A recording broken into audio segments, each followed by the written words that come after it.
ইৰানৰ সাম্প্ৰতিক পৰিস্থিতি আৰু শেহতীয়া বাতৰি অনুসৰি দেশখনৰ সামৰিক নেতৃত্বৰ মৃত্যুক লৈ এক গুৰুত্বপূৰ্ণ খবৰ আহিছে যে ইজৰাইলৰ আক্ৰমণত নিহত হৈছে ইৰানৰ প্ৰতিৰক্ষা মন্ত্ৰী। নমস্কাৰ, স্বাগতম নিউজ 18 অসম নৰ্থ ইষ্টৰ এয়া হৈছে পোনপটীয়া সম্প্ৰচাৰ। ষ্টুডিঅ'ত মই প্ৰাঞ্জল। বিশ্বৰ গোটেই দৃশ্য এতিয়া সকলোৰে দৃষ্টি এতিয়া নিবদ্ধ ইজৰাইল, আমেৰিকা, ইৰানৰ এই আক্ৰমণ প্ৰত্যাক্ৰমণৰ ওপৰত, আৰু গোটেই বিশ্ব এতিয়া চকু থৰ কৰি ৰাখিছে। ৰাষ্ট্ৰসংঘৰ নিৰাপত্তা পৰিষদেও জৰুৰী বৈঠকৰ আয়োজন কৰিছে ভাৰতীয় সময়মতে আজি পুৱতি নিশা 2 বজাৰ পাছত। আমি গোটেই খবৰটো আপোনালোকক দিব বিচাৰিছোঁ। ইতিমধ্যে বহুকেইটা প্ৰতিবেদন আমি সম্প্ৰচাৰ কৰিলোঁ এই যুদ্ধৰ বাতৰিক লৈ। আশংকা ঘনীভূত হৈ পৰিছে।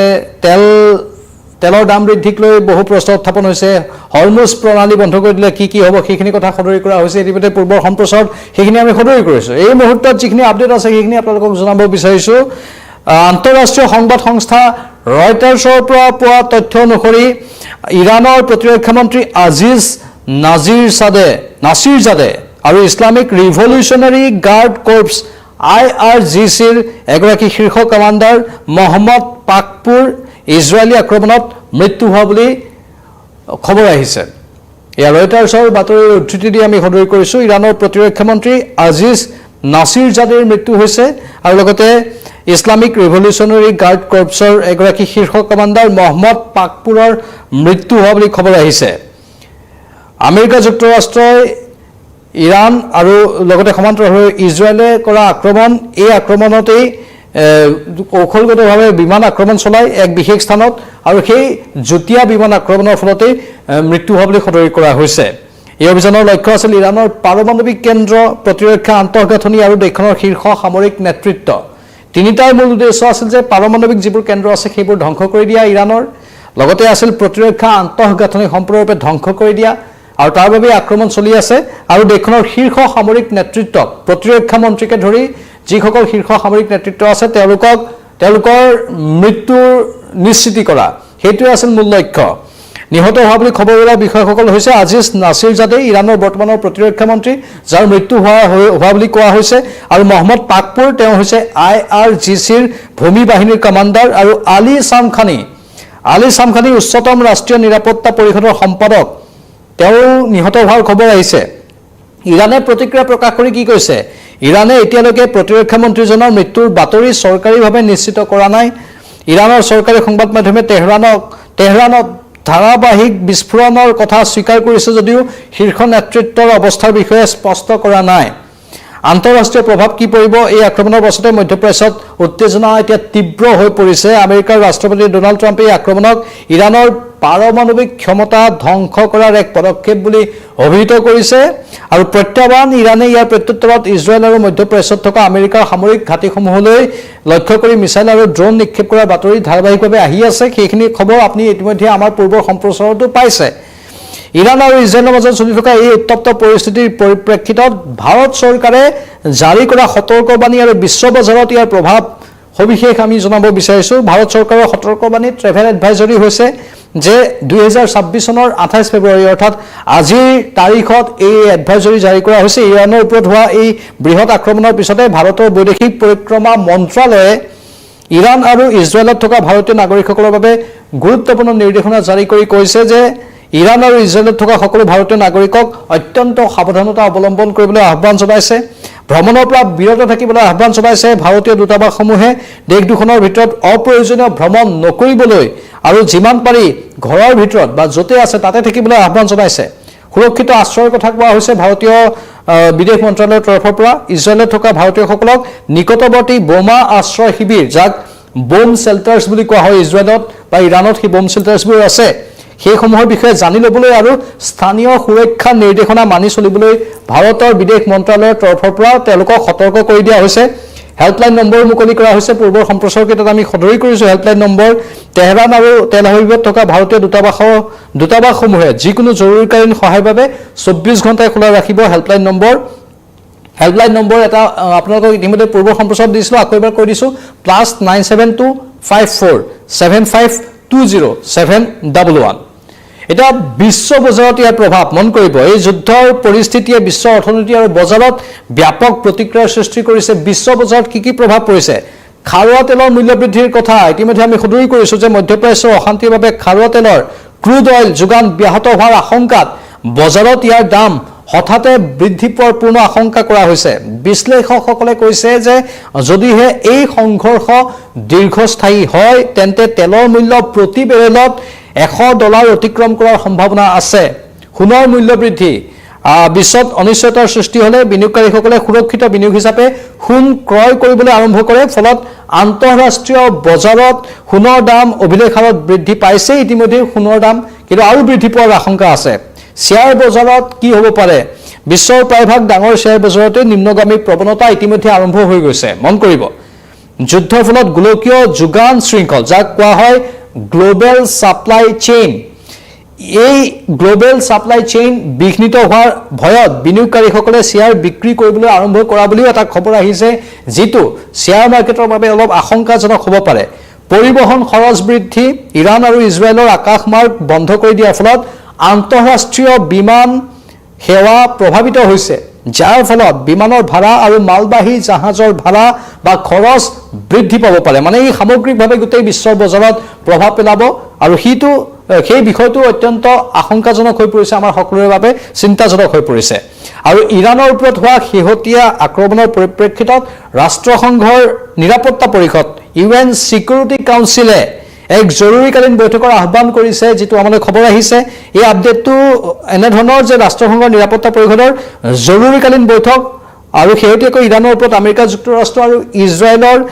আক্ৰমণ আৰু তাৰ পিছত ইৰাণৰ প্ৰত্যাক্ৰমণৰ ফলত মধ্যপ্ৰাচ্যত সৃষ্টি হোৱা উত্তেজনাময় পৰিস্থিতিৰ ওপৰত আলোচনা কৰিবলৈ ৰাষ্ট্ৰসংঘৰ নিৰাপত্তা পৰিষদে এক জৰুৰীকালীন অধিৱেশন আহ্বান কৰিছে আৰু ভাৰতীয় সময় অনুসৰি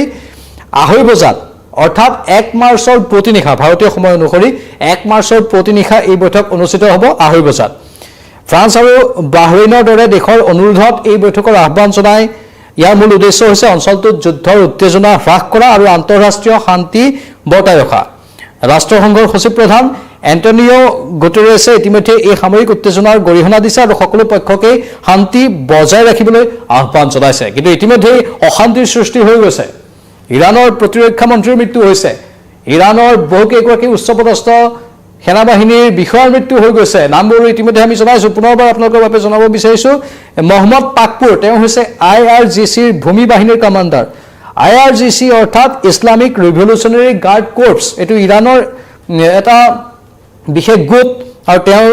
সেই গোটটোৰেই যিগৰাকী কমাণ্ডাৰ মহম্মদ পাকপুৰৰ মৃত্যু হৈছে ইৰাণৰ এগৰাকী প্ৰতিৰক্ষা মন্ত্ৰী নাম ইতিমধ্যে জনাইছো আমি এই প্ৰতিৰক্ষা মন্ত্ৰীগৰাকীৰো মৃত্যু হৈছে এই প্ৰতিৰক্ষা মন্ত্ৰীগৰাকীৰ নাম হৈছে আজিজ নাছিৰজাদেৰ মৃত্যু হৈছে মহম্মদ পাকপুৰৰ মৃত্যু হৈছে আৰু আলী সামখানীৰ মৃত্যু হৈছে আলী সামখানী হৈছে ৰাষ্ট্ৰীয় নিৰাপত্তা পৰিষদৰ সম্পাদক ইৰাণৰ উচ্চতম ৰাষ্ট্ৰীয় নিৰাপত্তা পৰিষদৰ সম্পাদক আলী সামখানী তেওঁৰ মৃত্যু হোৱাৰ খবৰ আহিছে যেটো অত্যন্ত চিন্তাজনক আৰু মুঠতে এতিয়া অধিক স্পৰ্শকাতৰ হৈ গৈ আছে পৰিস্থিতি অধিক জটিল হৈ গৈ আছে পৰিস্থিতি সময় যিমানে বাগৰিছে পৰিস্থিতিও হি ক্ৰমাৎ জটিলতাৰ ফালে গতি কৰিছে লক্ষণীয় হ'ব পৰৱৰ্তী এই ৰাষ্ট্ৰসংঘৰ বৈঠকনৰ পাছত পৰিস্থিতি নিয়ন্ত্ৰণ কৰিবলৈ আন্তঃৰাষ্ট্ৰীয় যিবোৰ সংস্থা আছে বা দেশ বিভিন্ন দেশে কেনে ধৰণৰ হেঁচা প্ৰয়োগ কৰে কেনে ধৰণৰ চেষ্টা চলাই সেয়াও হ'ব লক্ষণীয় আমিও সেই ক্ষণটোৰ বাবে অপেক্ষা কৰি আছো আৰু যুদ্ধ অতি শীঘ্ৰে অন্ত পৰক সেইটোৱেই কামনা কৰিছো আপোনালোকৰ মতামত কি কমেন্ট বক্সত কমেন্ট কৰি জনাব আৰু অধিক তথ্য পৰৱৰ্তী সময়তো আমি আনি থাকিম কিন্তু এই মুহূৰ্তত আৰু কেতবোৰ খবৰ আহিছে আমাৰ সতীৰ্থই জনাইছে যে চিন্তাজনক খবৰটো হৈছে যে যি যুদ্ধৰ দামামা যি আক্ৰমণ প্ৰত্যাক্ৰমণৰ গতি বৃদ্ধি পোৱাৰ আশংকা কৰা হৈছে আৰু হাৰমুজ প্ৰণালী যদি বন্ধ কৰি দিয়ে তাত পোনপটীয়াকৈ ভাৰতৰ ওপৰত প্ৰভাৱ পৰিব ভাৰতৰ কি প্ৰভাৱ পৰিব ইতিমধ্যে আমি কৈছো বিশেষকৈ আপোনালোকক সদৰি কৈছো আমি যে বজাৰ ব্যৱস্থাৰ ওপৰত ইয়াৰ প্ৰভাৱ পৰিব তেলৰ দাম বৃদ্ধি পাইছে ইতিমধ্যে আৰু হয়তো পাব পাৰে খাৰুৱা তেলৰ মূল্য বৃদ্ধি মধ্যপ্ৰাচ্য অশান্তিৰ বাবে ক্ৰুড অইলৰ যোগান ব্যাহত হোৱাৰ যি আশংকা কৰা হৈছে তাৰ ফলতেই দাম হঠাতে বৃদ্ধি পোৱাৰ পূৰ্ণ আশংকা আছে মানে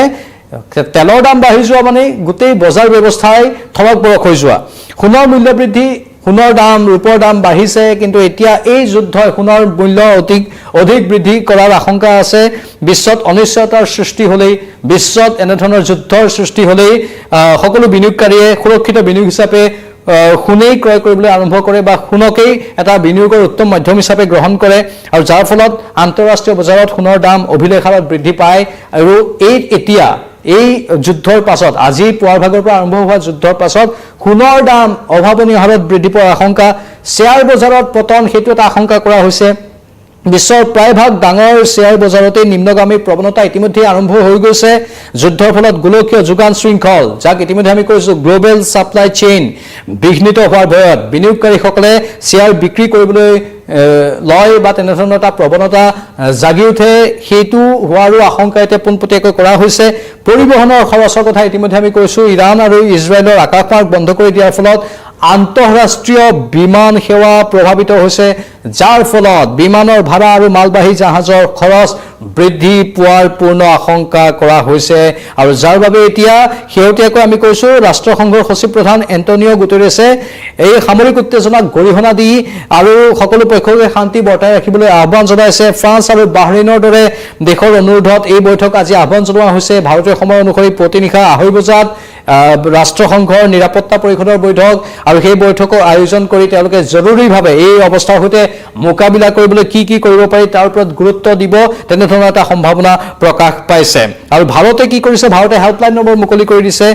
যিকোনো জৰুৰীকালীন সময়ত যোগাযোগ কৰিব পৰাকৈ ভাৰতীয় লোকসকলৰ বাবে +972457520711 এইকেইটা হৈছে ভাৰতৰ হেল্পলাইন নম্বৰ আৰু ইতিমধ্যে ইৰাণৰ যি ইন্টাৰনেট সেই ইন্টাৰনেট সেৱা সম্পূৰ্ণৰূপে কৰ্তন কৰি দিয়াৰ খবৰ আহি আছে আমাৰ সতীৰ্থসকলে জনাইছে ইৰাণৰ পৰা এতিয়ালৈকে যিবোৰ আপডেট যেনেধৰণে আহিব লাগে অহা নাই ইৰাণত খামেনেই এতিয়া আত্মগোপন কৰিছে কিন্তু প্ৰতিৰক্ষা মন্ত্ৰীৰ মৃত্যুৰ খবৰ আহিছে অৱশ্যে তেহৰানৰ ফালৰ পৰা সেই খবৰ স্পষ্ট ৰূপত তেওঁলোকে সদৰি কৰা নাই তেহৰানৰ কোনো সংবাদ মাধ্যমে আনুষ্ঠানিকভাৱে সেই কথা কোৱা নাই বা ইৰাণ চৰকাৰেও এতিয়ালৈকে আনুষ্ঠানিকভাৱে কথাখিনি সদৰি কৰা নাই যি কি নহওক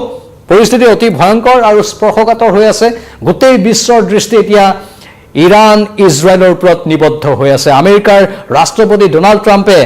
যি দাম্ভিকতাৰে কথাখিনি সদৰি কৰিলে যে মই ইৰাণৰ শাসক সলাই দিম ইৰাণৰ এই শাসকক আমি আৰু ইৰাণত থাকিব নিদিওঁ ঠিক যিটো ইংগিত দিছে সেই ইংগিতটোৱে ভয়াৱহ বাৰ্তা বহন কৰিছে আৰু পৰিস্থিতি বিষম হ'ব পাৰে তেনেধৰণৰ এটা আশংকা কৰা হৈছে ইয়াৰ পূৰ্বৰ সম্প্ৰচাৰ আমি সদৰি কৰিছিলো যে মূল কথাটো হৈছে ডোনাল্ড ট্ৰাম্পৰ যে ইৰাণৰ যিবোৰ পাৰমাণৱিক ঘাটি আছে সেই পাৰমাণৱিক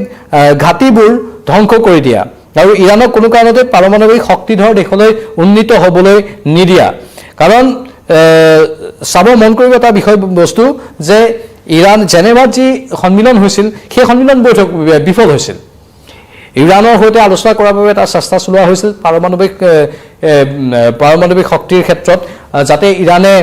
কোনো কাৰণতেই পাৰমাণৱিক শক্তিধৰ দেশলৈ ৰূপান্তৰিত হ'ব নোৱাৰে তাৰ ওপৰত আমেৰিকা আৰু ইজৰাইলে পূৰ্বৰ পৰাই বাধা দি আহিছিল আৰু জেনেভাত এক বিশেষ সন্মিলন হৈছিল সেই সন্মিলনখন ব্যৰ্থ হৈছিল সেই সন্মিলনখন ব্যৰ্থ হোৱাৰ পাছতেই যুদ্ধৰ দাবামা বাজি উঠিছিল আমেৰিকা যুক্তৰাষ্ট্ৰই সকলো সামৰিক বাহিনীক ইৰাণৰ ফালে ধাৱমান কৰাইছিল বহু যুদ্ধ জাহাজ ইৰাণৰ ফালে আহিছিল আজিৰ পৰা 2 সপ্তাহ 3 সপ্তাহ আগৰ পৰা সেইবোৰ আমি দেখিবলৈ পাই আছিলো মানে প্ৰস্তুতি চলি আছিল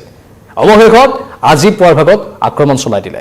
ইজৰাইলৰ যি ভয়ংকৰ আক্ৰমণ সেই ভয়ংকৰ আক্ৰমণত ইৰাণ কঁপি উঠিল প্ৰত্যুত্তৰত ইৰাণেও আক্ৰমণ কৰিলে আৰু আমেৰিকাৰ বহুকেইটা মধ্যপ্ৰাচ্যৰ বিভিন্ন প্ৰান্তত থকা যিবোৰ সামৰিক ঘাটি আছে সেই সামৰিক ঘাটিও ইৰাণে ধ্বংস কৰি দিলে যাৰ ফলতে এতিয়া উত্তেজনা বৃদ্ধি পাইছে আৰু এই উত্তেজনা অধিক বৃদ্ধি পোৱাৰ আশংকা আছে আমি অপেক্ষা কৰিম প্ৰতিটো খবৰৰ বাবে আমি তীক্ষ্ণ দৃষ্টি ৰাখিছো যেতিয়াই যি আপডেট আহিব সেই আপডেটবোৰ আমি আমাৰ সন্মানীয় দৰ্শকসকলক জনাই থাকিম এই মুহূৰ্তত